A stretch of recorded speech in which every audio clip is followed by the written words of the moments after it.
episode of the Dribs Drams YouTube channel. So what we're doing today is quite exciting. It's the Edradour 10. Edradour is the smallest traditional distillery in Scotland. It's in the Highlands, sort of the Southern Highlands, and I think I've read that it's situated in like a farmhouse. So I would like to see that one day. Well, let's crack it open, shall we? Glass out of the way. I'm losing my light here, so I'm going to try to do this quickly. Whoa, look at that color. Holy crap. This bottle, aside from being non-chill filtered, is also natural color. So I am very impressed with this color. Man, I wish it was sunny out. This is so beautiful and dark.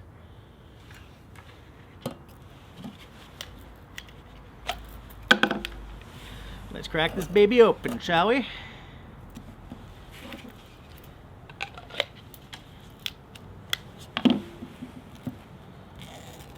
Scotland's little gem, it says, established in 1825. So we're not talking about a very, very old distillery, but it ain't exactly young either.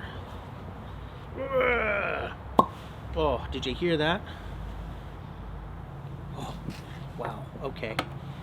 Oh, wow, okay. Let's do this. Let's clear the deck a little bit.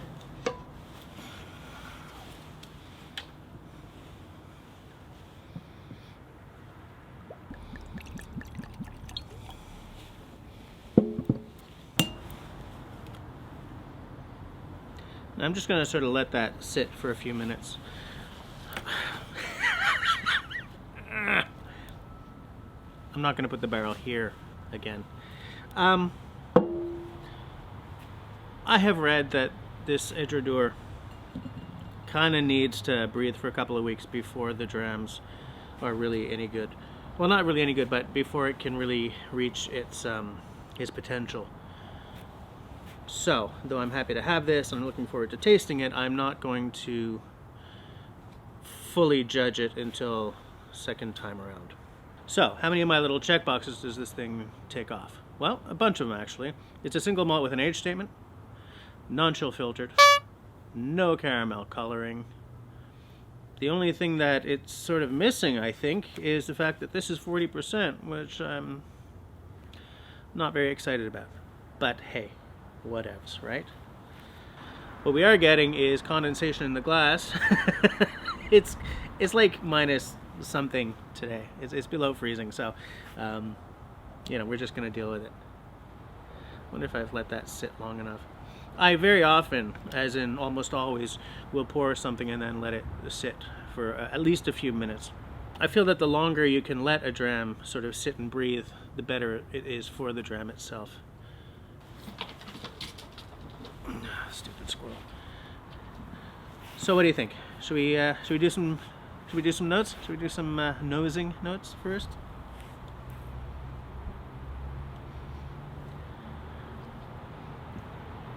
I'm definitely better on the right side.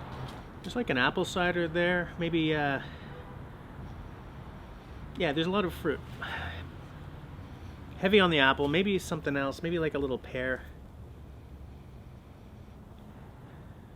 I was gonna say melon, but now I'm not sure. There's almost a touch of smoke in the back there, but like really light. There's a sweetness, but I'm not sure what it is. Like, you know, pretty often it's like, oh, there's a caramel sweetness, there's a toffee thing. I'm not sure. I'm not sure if it's just the fruit that I'm getting. I'm not getting a huge amount of wood, though. I'm not getting like a massive amount of oak. There's something earthy at the back there, but I'm not entirely sure. I think I'm just mixing it up with the little tiny hint of smoke. Let's give it a taste.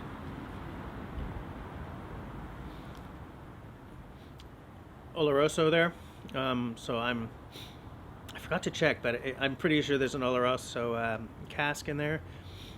Oloroso. It's cold, guys. My lips are starting to fail on me. So yeah, there's that sherry.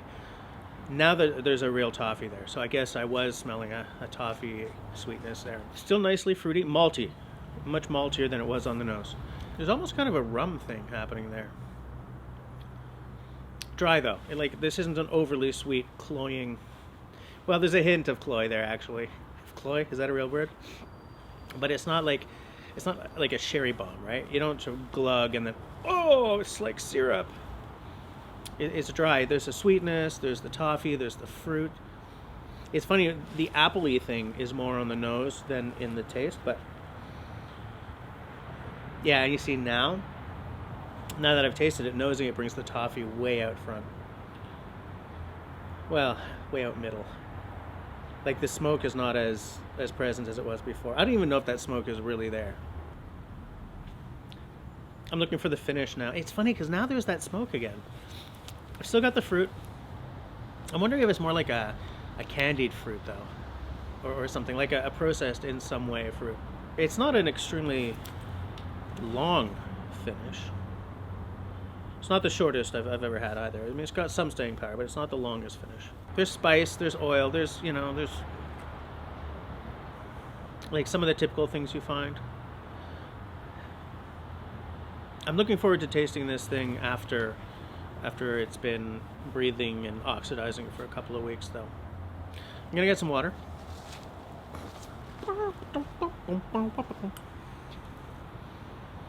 Just gonna a couple of little tiny drops, not even a full, and then sort of swish it around. Man, I tell you guys, I know I've said this before, but I do not water my whiskey, and I find that doing it for you guys is a very interesting exercise. All right, so what does this water do? Am I gonna get a spice bomb? Am I gonna get my throat torn open? Doesn't really change the scent too much, except that there's not as much of it there. Like, I didn't add a whole lot of water, I just added a couple of drops, but the scent has sort of dropped. Or maybe it's just gotten a little simpler. Like, the fruit's still there, but I'm not getting the smoke anymore at all.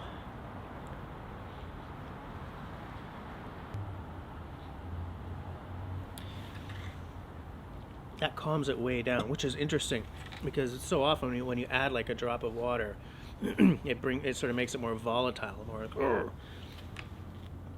The fruit's bigger now. Now it's a little more syrupy though. It's a lot sweeter. Some of the spice and stuff that I just sort of mentioned before has not completely disappeared, but there's not much of it left. It's not a very interesting taste at all when you add the water. That did not in any way improve on this dram. It's okay. It's a good whiskey. It's not as exciting as that when I first opened that Classic Laddie. It's a very serviceable whiskey. I think it's quite good. I am looking forward to seeing how it behaves once it's breathed a bit, once the bottle's been open for a month or a little bit longer maybe. I'll check it again. Let's face it, I may check it a few times between now and then just to see how it evolves over time. It's a very good start though. If this bottle gets better over time, then I think it's going to be a terrific bottle. Right now it's not fabulously interesting, but it's not completely boring either. It's not like a one-trick pony. I was interested that the water tamped it down instead of bringing out the claws though. That was very interesting. As it is, I might give it like a 7 on 10. So, that's all she wrote. Thanks for hanging out with me for this little review.